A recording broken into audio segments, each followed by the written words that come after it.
Now today we discuss question number 4. Differentiate the following functions with respect to x. First question, sin inverse of 2 cos x plus 3 sin x divided by root 30. Second, cos inverse of 3 sin x square plus 4 cos x square divided by 5. And third, sin inverse of a cos x minus b sin x divided by under root of a square plus b square. आता हे जे 3 question दिला त्याच्यामध्ये similarity काय आहे, इथे बाहेर sine inverse आहे किंवा कॉस इनवर्स असेल. त्याच्यानंतर आतमध्ये जे फंक्शन दिलेलं आहे ते साइन आणि कॉस असतात. साइन एक्स असेल किंवा कॉस एक्स असेल किंवा दोन्ही साइन दोन्ही कॉस असतील.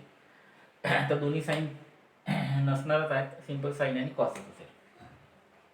तर अशा वेळेस काय करायचं, हा एक स्टँडर्ड प्रॉब्लेम आहे. म्हणजे इथे व्हॅल्यूज नाही आहे 2 3 जसं इथे दिलं आहे 3 4 इथे 5 आहे, इथं रूट 30. अशा पद्धतीने तर स्टँडर्ड व्हॅल्यूज न देता म्हणजे नंबर्स न देता ए बीच्या फॉर्ममध्ये दिलेला आहे. हा जरी लक्षात ठेवलं तरी बाकीचे दोन क्वेश्चन तुम्ही सहज सिम्प्लिफाय करू शकता. आता काय करता येईल, पहिल्या क्वेश्चन पासून घेऊ आपण solution. First, let y is equal to sine inverse of 2 cos x plus 3 sin x divided by root 13. आता याच्यामध्ये काय दिलेलं आहे, कशा पद्धतीनं क्वेश्चनचं फॉर्मेशन आहे ते बघू. Here coefficient of cos x is equal to 2 by root 30 and coefficient of sin x is equal to 3 by root 30. Under root 13 दोघांना डिस्ट्रीब्यूट होईल म्हणजे 2 बाय रूट 13 3 बाय रूट 30. आता आपण करू यांच्या स्क्वेअरची addition. Sum of square of these two terms. तर 2 चा स्क्वेअर 4 अंडर रूट 13 चा स्क्वेअर 13, 3 चा स्क्वेअर 9 रूट 13 चा square 13. Denominator is equal, so 9 plus 4 13 divided by 13 is equal to 1. आता याचा अर्थ असा झाला, first term square plus second term square is equal to 1. असं कुठं होते आयडेंटिटीमध्ये, sine square alpha plus cos square alpha is equal to 1. ही आयडेंटिटी हे एक्झॅक्ट इथे मॅच होते. म्हणून आपण कन्सिडर करू, let sine alpha is equal to 2 by root 30 and cos alpha is equal to 3 by root 30.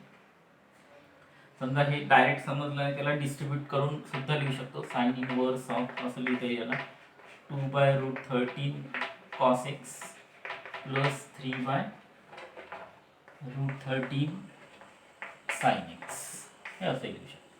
हे दोन्ही सारखेच आहेत. आता साइन अल्फाच्या ऐवजी म्हणजे 2 बाय रूट 13 आहे, इथे आहे कोएफिशियंट ऑफ कॉस एक्स, याच्या ऐवजी काय लिहू शकतो साइन अल्फा. साइन एक्सचा कोएफिशियंट काय 3 बाय रूट 13, त्याला रिप्लेस करायचा कशाने, कॉस अल्फाने. म्हणजे आपलं y इज इक्वल टू काय होईल, so therefore y is equal to sine inverse of 2 by root 13 means sine alpha cos x as it is plus 3 by root 13 means cos alpha sin x as it is. आता जो bracket मध्ये आहे तो कशाचा तरी formula आहे. मागे सांगितल्याप्रमाणे काय लक्षात आहे का तुमच्या, बाहेर जर साइन इनवर्स असेल तर आतमधला फंक्शन काय असायला पाहिजे, साइनच असायला पाहिजे. बाहेर जर कॉस इनवर्स असेल तर आतमधला फंक्शन कॉसच असायला पाहिजे. बाहेर जर साइन इनवर्स असेल तर आतमधला फंक्शन साइनच असायला पाहिजे, की जेणेकरून साइन इनवर्स आणि साइन कॅन्सल होईल. आता आतमध्ये जो फंक्शन आहे sine alpha cos x plus cos alpha sine x, याला सिंपल साइन ऑफच्या फॉर्ममध्ये कसं लिहिता येईल, so y is equal to sine inverse of sine alpha cos x plus cos alpha sine x, याला असंही लिहू शकतो, ॲडिशन आहे तर sine x cos alpha plus cos x sine alpha असंही लिहिता येईल. ठीक आहे, ही टर्म सुरुवातीला लिहिली, ही टर्म नंतर लिहिली. म्हणजे कशाचं एक्सपान्शन झालं, sine of a plus b. काय formula, sine a cos b plus cos a sine b. तर साइन ऑफ इथे काय लिहू शकतो आपण, x plus alpha sine x cos alpha plus cos x sine alpha. Sine व sine get cancel, म्हणजे काय उरलं एक्स प्लस अल्फा. आता अल्फा कॉन्स्टंट आहे, इथे आपण परत लिहू शकतो and tan alpha is equal to sine alpha upon cos alpha, म्हणजेच किती 3 by root 13 2 by root 13 upon 3 by root 13 cancel म्हणजेच किती 2 by 3 tan alpha is equal to 2 by 3 therefore alpha is equal to tan inverse of 2 by 3 आता ही value आपण इथे put करू जर x as it is alpha replaced by tan inverse of 2 by 3 this is a constant term आता derivative करायची differentiate with respect to x आता derivative काय निघेल y ची derivative dy by dx right here dy by dx is equal to x ची derivative 1 plus tan inverse 2 by 3 ची derivative आता इथे इनवर्स फंक्शनचा फॉर्म्युला अप्लाय नाही करत 1/1 प्लस 1 हा पूर्ण कॉन्स्टंट आहे इथे कुठेतरी व्हेरिएबल दिसतो का tan इनवर्स म्हणजे व्हेरिएबल आहे का 2 by 3 म्हणजे व्हेरिएबल आहे का नाही ही कॉन्स्टंट टर्म आहे आणि म्हणून त्याची derivative 0 so the last answer is 1 असा एक सिंपल क्वेश्चन आहे सेकंड क्वेश्चन पाहू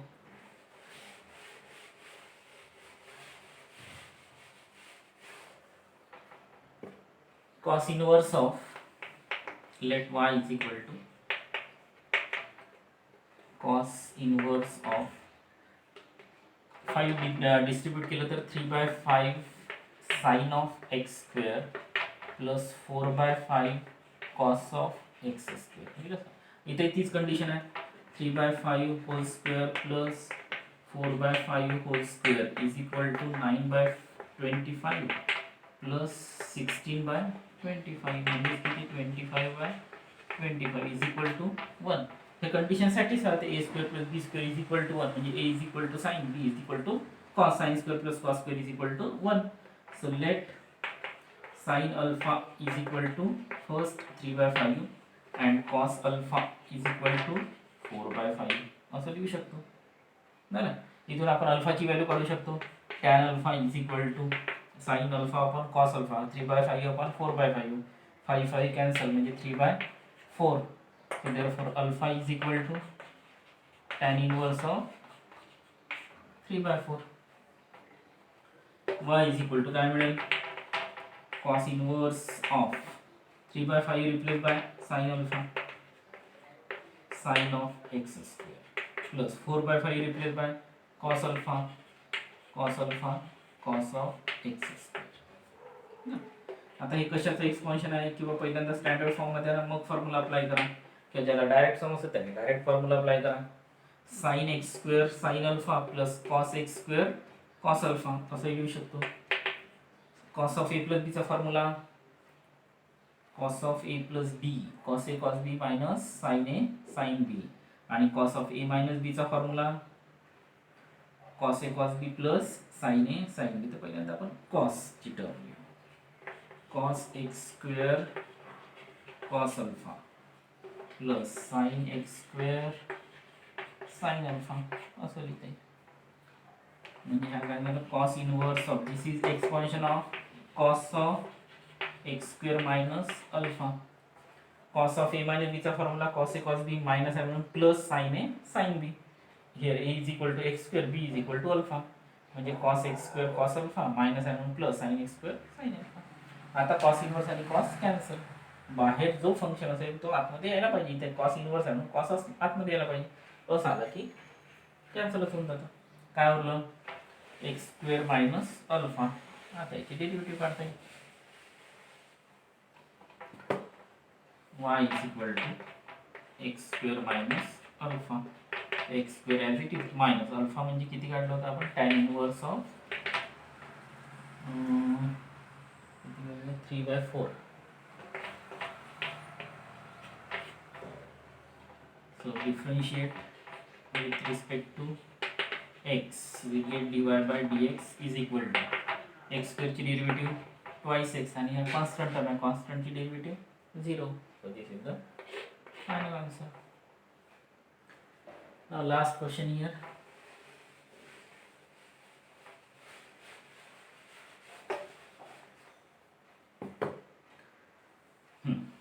third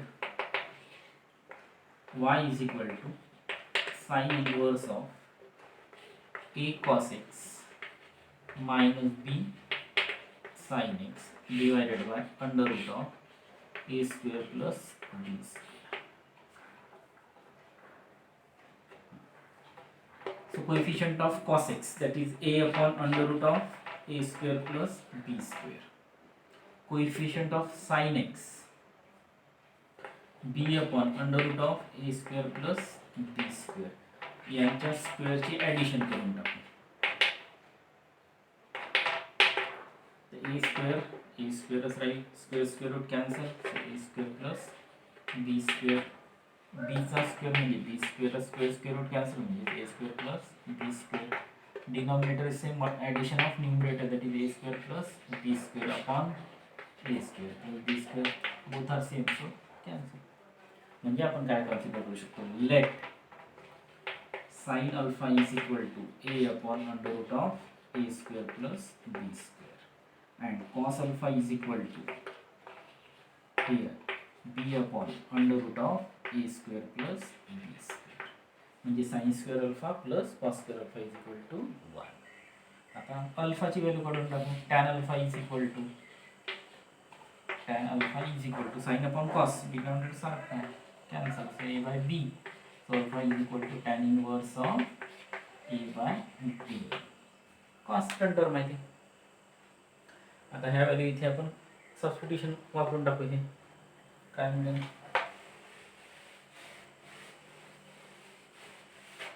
पहिली जी टर्म आहे त्याच्याऐवजी sine alpha, A upon under root of A square plus B स्क्वेअरच्या ऐवजी काय आलं, sine alpha cos X as it is, minus B upon under root of A square plus B square म्हणजे cos alpha sine X as it is,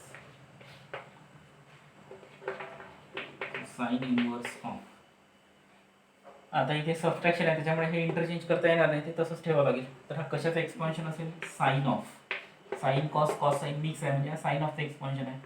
alpha minus आहे म्हणून minus X, sine of alpha minus एक्सला जर आपण expand केलं तर काय मिळेल, sine alpha cos X minus cos alpha sine X झालं. Sine inverse sine X cancel, so remaining alpha minus X. Alpha is equal to tan inverse of A by B minus X. आता याची derivative काढा, differentiate with respect to x. So tan inverse of a by b ची derivative 0 because it is constant, minus as it is x ची derivative 1, so last answer is -1. अशा पद्धतीने याचे answer येते. Simple question आहेत. Sine inverse cos inverse sine inverse असेच असतात, दुसरे काही नसतात. त्याच्यानंतर आतमध्ये साइन आणि कॉस ज्या टर्म्स आहेत त्या इन्व्हॉल्व असतात. परत कोएफिशियंट ऑफ साइन एक्स और कॉस एक्स या दोघांचे कोएफिशियंट घ्या, त्यांच्या स्क्वेअरची ॲडिशन करा तर 1 येतं. आणि 1 आले की आपण पहिली जी टर्म आहे किंवा पहिला जो कोएफिशियंट आहे त्याच्याऐवजी साइन अल्फा वापरायचा, दुसरा जो कोएफिशियंट आहे त्याच्याऐवजी कॉस अल्फा वापरायचा. प्रत्येक वेळेस कुठला ना कुठला फॉर्म्युला अशाच पद्धतीचा यूज होईल. तर साइन ऑफचा फॉर्म्युला यूज होईल किंवा कॉस ऑफचा फॉर्म्युला यूज होईल. आणि वेगळं सिंपल.